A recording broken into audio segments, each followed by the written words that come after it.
Hello, Blade Riders! Welcome to another episode of Dread Skates. I know it's been a minute, so hey. Did you miss me? Today we are going to be taking a look at the Metroboard X22. So, for those unaware, Metroboard is one of the, if not oldest, e-skate companies kind of out there. They were around, I think, at least 3 or 4 years before Boosted.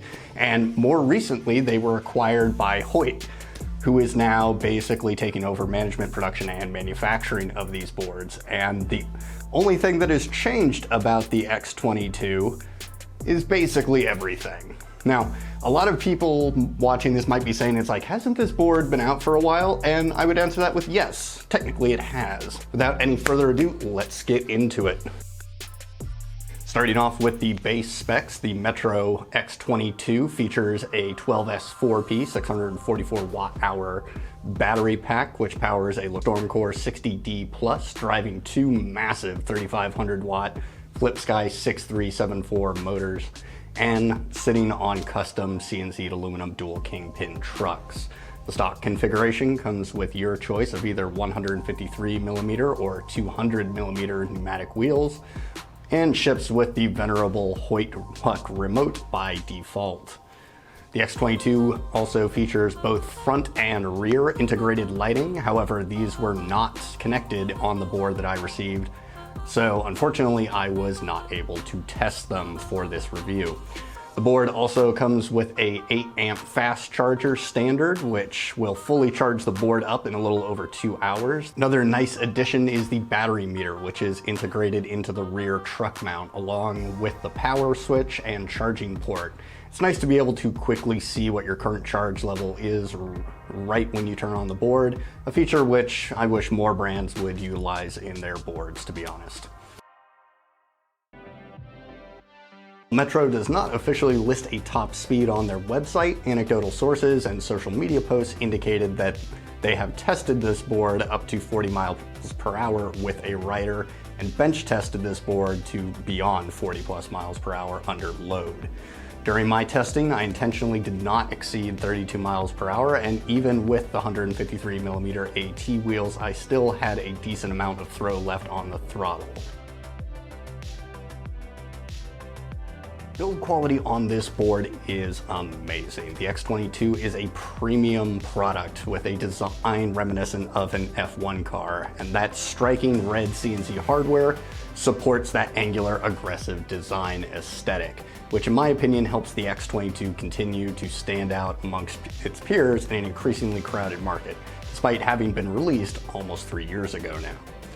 It's also worth noting here that while certain components are sourced from China, the boards are majorly built and QA tested in the US, individually by hand, which pushes this board into the more boutique range than most production boards in this category. On that note, almost every component of the X22 is user serviceable or replaceable. Metro offers a majority of the core parts for the board on its website, so sourcing any post-warranty replacements should not be an issue. Talking about range, I went and tested the X22 in a variety of settings and varied terrains. I weigh 175 pounds or 79 kilograms, and the average temperature was around 47 degrees or 8 degrees Celsius. And I managed between 17 to 20 miles or 27 kilometers on a full charge. Considering the cost and more premium cells of the battery pack, this result was somewhat underwhelming, but not out of spec, as Metroboard lists the estimated range of this board as between 15 to 25 miles per charge. Swapping out the AT wheels for street wheels would probably bump that estimate a little closer to 30 miles, but at the cost of ride comfort. Talking about ride feel, the X22 uses a full carbon deck, which has zero flex.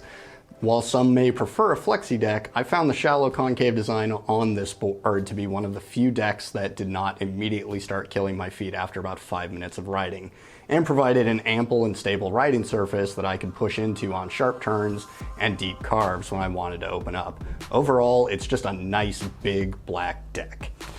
The dual kingpin trucks make the board nimble and responsive, and the riptide crank bushings make for a firm but carvy ride that doesn't feel too tight when you want to go deep and wide, or too soft when you want to really open up the throttle. The real standout here, though, is the throttle itself. It was very smooth and consistent, and those dual 3500 watt motors were delivering plenty of power when I wanted it and never letting up on the torque or dropping off while the throttle was engaged. While the battery got down to around 20%, there was a slight drop in the top end, but it was not as drastic as on some other boards. All right, let's talk about the elephant in the room, which is cost. The X22 clocks in at $3,300 USD for the 12S option and your choice of wheel configuration. Metro, unlike other manufacturers, does not offer a 2-in-1 option, though the board is capable of fitting either street or AT wheels, but you'll need to purchase a separate kit for either the AT or the street wheels, depending on your initial choice.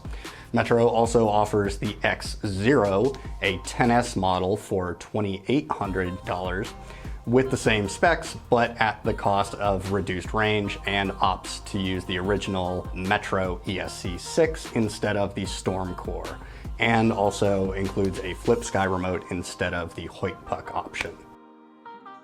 Let's talk about some of the things that I really liked about the X22, starting off with the design. For being almost 3 years old, this board has held up remarkably well. That and the internal gut swap for the internal electronics to all modern hardware makes this a real competitor against its most near-peer competition in this market space. The overall quality versus quantity approach in Metro's design really comes through in the ride feel and overall performance, delivering a solid ride experience that is both comfortable and somewhat unique compared to other carbon street boards in this category. Metro offers a standard warranty as well as most of the serviceable parts for this board on its website, giving it a repairability score of 10 out of 10 in my book. The integrated carry handle is also a big plus here, being wide, ergonomic, and easily accessible. X22 also performs fairly well off-road, which was surprising considering the stock configuration ships with bald pneumatic street tires. In my testing, I found it to perform exceptionally well on a number of tracks, furrows, and bike trails when going off the paved trail. For most, that $3,300 price tag will be a hard pill to swallow, considering the plethora of more budget-minded offerings for carbon street boards available right now. Now, there are clear differences in quality and features with many of these brands, but the premium price tag may push it out of the budget of most commuters and first-time buyers. When it comes to range, the estimated 15 to 25 mile range is in line with other AT street boards in this form factor. However, it falls a little short for this price point. Lastly, the custom CNC trucks with their unique design and integrated lights offer excellent durability and performance, but at the cost of adaptability and compatibility with third-party accessories. While we're talking about the trucks, the fact that I could not test the integrated lighting on this board was a bit of a downer for me. So regardless, I do have to dock points from a review perspective, no matter how good they might be. One last small nitpick is the wheels. While everything else on this board just oozes with style and quality, visually the stock pneumatic wheel hubs seem a little cheap and kind of plasticky. Hello folks, Rare Visit from Editor Scott here. Just a few quick things that I wanted to add in that I missed in my initial take. This board was loaned to me by Metro for the purposes of this review. However, they do not have any final say or review of the results of this video, and my thoughts and opinions are, of course, entirely my own. All right, so let's pass it back to Past Scott to wrap things up. All right, and that's going to do it for us here. Closing thoughts, should you go out and buy an X22? Well, that depends. If you are kind of over here in the budget board, starving student, I spent all my money on an M1 MacBook and just need something to get from point A to point B, this board is probably not going to fit your needs. But if you are over here in the Evolve Hayden neighborhood, then I would highly recommend checking out the X22. It is a solid competitor and, in my opinion, for the price to performance ratio, a much better buy. And also the long-term durability and serviceability of this is obviously going to be much better.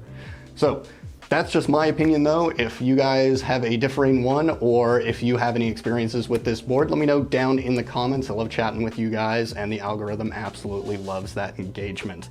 So, and if you don't want to do that and you're just a shy guy, hey, maybe ring that bell, turn on notifications, and smash the like button. Not necessarily in that order, but every little bit helps and it costs absolutely nothing. So until next time, stay safe out there, Blade Riders. Peace.